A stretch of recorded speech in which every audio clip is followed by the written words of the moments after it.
1.5 लाख से ऊपर जवान आज भी भारतीय सेनाओं में जूते पॉलिश कर रहे हैं। आप किसी भी कैंटोनमेंट क्षेत्र में चले जाओ, गाड़ियाँ खड़ी हैं, जिप्सी खड़ी हैं, कोई मैडमों के बैग लेके उतर रहा है, कोई कुत्तों के पट्टे लेके जा रहा है, कोई बच्चों को स्कूल छोड़ के जा रहा है, कोई बच्चों को लेकर। सर ये क्या बना दिया सर? लड़ाकू जवान के हाथ में बंदूक होनी चाहिए और उसकी छाती बॉर्डर पे होनी चाहिए, चाइना और पाकिस्तान की तरफ होनी चाहिए उसकी, और उसके हाथों में पट्टा, झाड़ू, पोछा, गाड़ियों की साफ सफाई। दोस्तों नमस्कार, विकल्प वाणी सच्चाई की खोज में आपका स्वागत है। दोस्तों आप सभी को पता है, बीते 20 फरवरी से लगातार दिल्ली के जंतर मंतर पर 1 रैंक 1 पेंशन की मांग को लेकर पूर्व सैनिक प्रदर्शन कर रहे हैं। आज इस विषय में कई सवाल हमारे मन में हैं। ये मिलिट्री पे क्या चीज़ है, ये जैसे हमारे समाज में अलग अलग तरीके के भेदभाव हैं, जाति का भेदभाव है, धर्म का भेदभाव है, लिंग के नाम पर भेदभाव है, भाषा को लेकर भेदभाव है। इस आंदोलन ने एक चीज़ उठाया है कि सेना के अंदर भी भेदभाव है। वो क्या चीज़ है, किस प्रकार का भेदभाव है, इन सभी चीज़ों को समझाने के लिए आज हमारे साथ कपिल फौजी जी हैं। उनसे हम बातचीत करेंगे और जानेंगे इस भेदभाव के बारे में। विकल्प वाणी सच्चाई की खोज।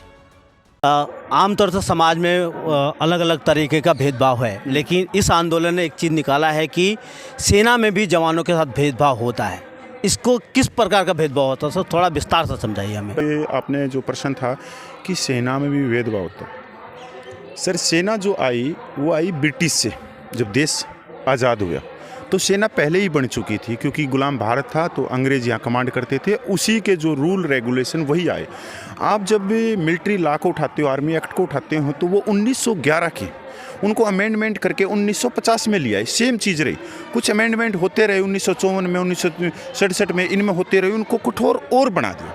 भेदभाव की आप दीवार देखो कि सेना में आप पुराने समय में जाओगे, मुगलों के समय में, तो उस समय हमारे बहुत सारे यहाँ पे राजा होते थे, तो वो सेनाओं के 3-3 लंगरे चलते थे। क्षत्रिय के अलग, ब्राह्मणों के अलग, या शूद्र हैं, जो भी वर्ण बनाए उन्हीं के हिसाब से। तो सेना में भी 3 तरह के लंगर हैं। हाँ, 3 तरह के भोजनालय। तो ये जो आज आप देख रहे हो ये धरना प्रदर्शन, मेरे को गर्व है मेरी भारतीय सेना पे। मैंने नमक खाया और ता जिंदगी भर मेरे को ये संविधान मेरे को अधिकार देता है कि जिसका आप नमक खा रहे हो उसके लिए आप काम करो। अगर उसमें भ्रष्टाचार है तो ये भी संविधान कहता है कि वो भ्रष्टाचार को उस भ्रष्टाचार को ख़त्म करने के लिए आप संघर्ष करो। ये संविधान हमारे को देता है। और माननीय प्रधानमंत्री भी तो बार बार कहते हैं, अब 8 साल से कह रहे हैं कि भ्रष्टाचार को नहीं छोड़ेंगे, भ्रष्टाचार में मेरा सहयोग करे, तो हम तो सरकार का सहयोग कर रहे हैं। 1.5 लाख से ऊपर जवान आज भी भारतीय सेनाओं में जूते पॉलिश कर रहे हैं। आप किसी भी कैंटोनमेंट क्षेत्र में चले जाओ, गाड़ियाँ खड़ी हैं, जिप्सी खड़ी हैं, कोई मैडमों के बैग लेके उतर रहा है, कोई कुत्तों के पट्टे लेके जा रहा है, कोई बच्चों को स्कूल छोड़ के जा रहा है, कोई बच्चों को लेकर। सर ये क्या बना दिया सर? लड़ाकू जवान के हाथ में बंदूक होनी चाहिए और उसकी छाती बॉर्डर पे होनी चाहिए, चाइना और पाकिस्तान की तरफ होनी चाहिए उसकी, और उसके हाथों में पट्टा, झाड़ू, पोछा, गाड़ियों की साफ सफाई। 8 साल से हम 8 साल से नहीं, जिस संस्था में यह है 2009 से ये संघर्ष कर रहे हैं कि ये जो लड़ाकू जवान हैं, जो ये अर्दली बनाए गए हैं, ये ख़त्म की जाएगी, ये भेदभाव की दीवार। और इसमें हमारे को माननीय प्रधानमंत्री पे पूरा विश्वास था, क्योंकि माननीय प्रधानमंत्री पे विश्वास इसलिए था, भाई पहले ऐसे मुख्यमंत्री थे, जब ये गुजरात के मुख्यमंत्री थे, बॉर्डर पे जाते थे, जवानों के साथ में होली दिवाली बनाते हैं, जवानों के साथ में रहते हैं, तो हमारे को विश्वास था कि ये करेंगे। पर भाई 8 साल हो गया सर, बहुत ज़्यादा वो है सर। सर एक है कि जो बैटमैन सिस्टम है उसके बारे में आप थोड़ा विस्तार से समझाएंगे। बैटमैन सिस्टम है सर, बैटमैन सिस्टम का वैसे तो ये जो लीगली क्या कहते हैं कि ये भाई जो जैसे युद्ध हो जाता है, ऑफिसर की मदद करता है वायरलेस सेट चलाने में। एक्चुअल होना भी वही चाहिए, जैसे वायरलेस सेट में या किसी और चीज़ में जो सूचनाएं संदेश पूछते हैं, साथ में रेडियो चलते हैं, ये उनकी चीज़ होती है। पर इन्होंने कहाँ पे लगा दिए? अपने घरों में छोड़ दिए। घरों में साफ सफाई करो, कुत्तों को घुमाओ, खाना बनाओ, यहाँ कपड़े धो, इनके बच्चों को स्कूल छोड़ के लेके आओ, स्कूल से लेके आओ।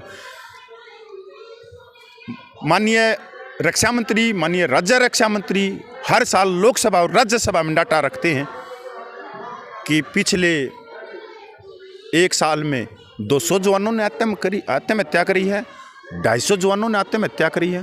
पूरे देश को बताते हैं लोकसभा राज्यसभा में, पर मीडिया चुप की चुप रहती। 2011 से 2018 के बीच में 816 जवानों ने आत्महत्या करी तीनों सेनाओं में।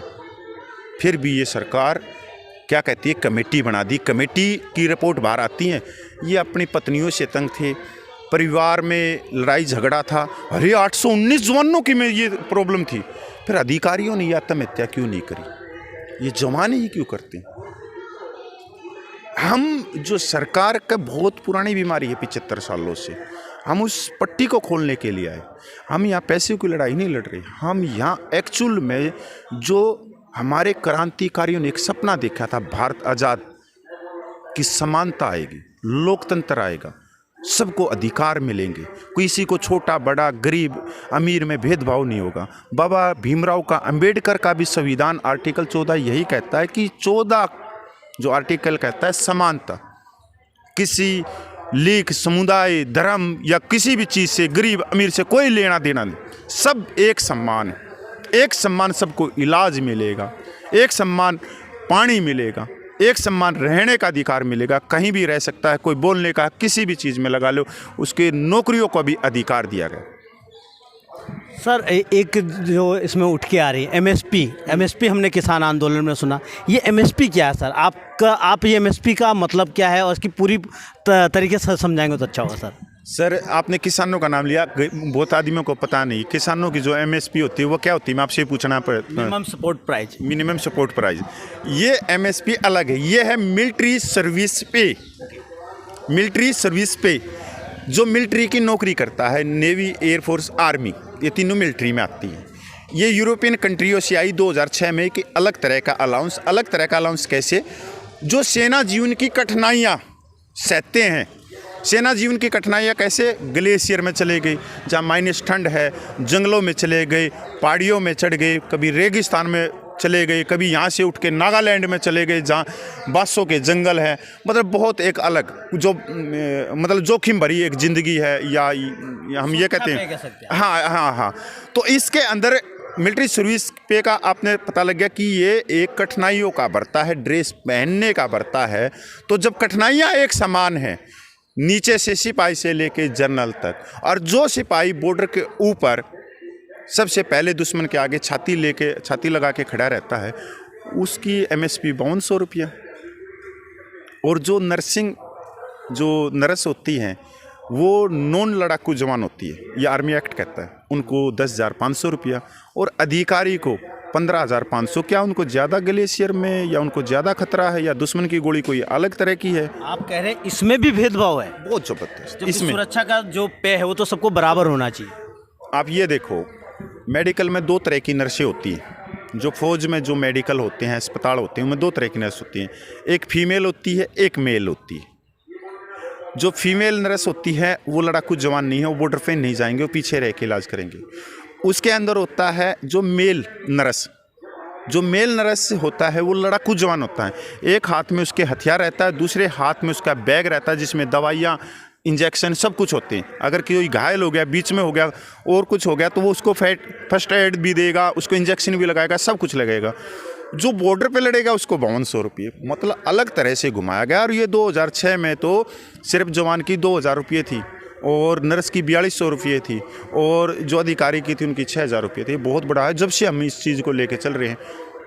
दोस्तों एक बात तो साफ हुई है कि आज हमारे समाज में जिस तरह से वर्गीकरण है, एक वर्ग के पास सारी सुविधाएं हैं और दूसरा वर्ग जो बहुत संख्यक में है उसके पास बहुत ही कम या तो सुविधाएं हैं या तो वो सुविधाओं से वंचित है। और ऐसा ही भेदभाव अभी सेना में भी दिख रहा है, जो इस आंदोलन ने सामने लेके आया है। ये भी समझना है कि जो अंग्रेजी सिस्टम से लगातार जो ये भेदभाव का सिस्टम चल रहा है, जात के नाम पे, धर्म के नाम पे, मजहब के नाम पे, लिंग के नाम पर, इस तरह का जो भेदभाव समाज में लगातार बढ़ रहा है, इसको कैसे ख़त्म किया जाए, इसको कैसे हल किया जाए, इस बारे में हम सभी को सोचना चाहिए। एक वैकल्पिक समाज की तरफ बढ़ना होगा जहां किसी भी सूरत में भेदभाव संभव ना हो, ना वो फौजियों के साथ हो, ना ही सेना के जवानों के साथ हो, और ना ही आम किसी मजदूर के साथ, किसान के साथ, या किसी महिला के साथ। इसी दिशा में हम सबको सोचना चाहिए कि ऐसा समाज बनाने के लिए हमें आगे बढ़ना पड़ेगा। जैसे सर कपिल सर ने उठाया कि हमारे शहीदों ने जो सपना देखा था कि ऐसा हिंदुस्तान बनाना जहाँ किसी भी तरीके का शोषण संभव ना हो, वो समाज बनाने की दिशा में हम सबको आगे बढ़ना होगा। इस बारे में सोचिए, समझिए और देखते रहिए विकल्प वाणी, सच्चाई की खोज।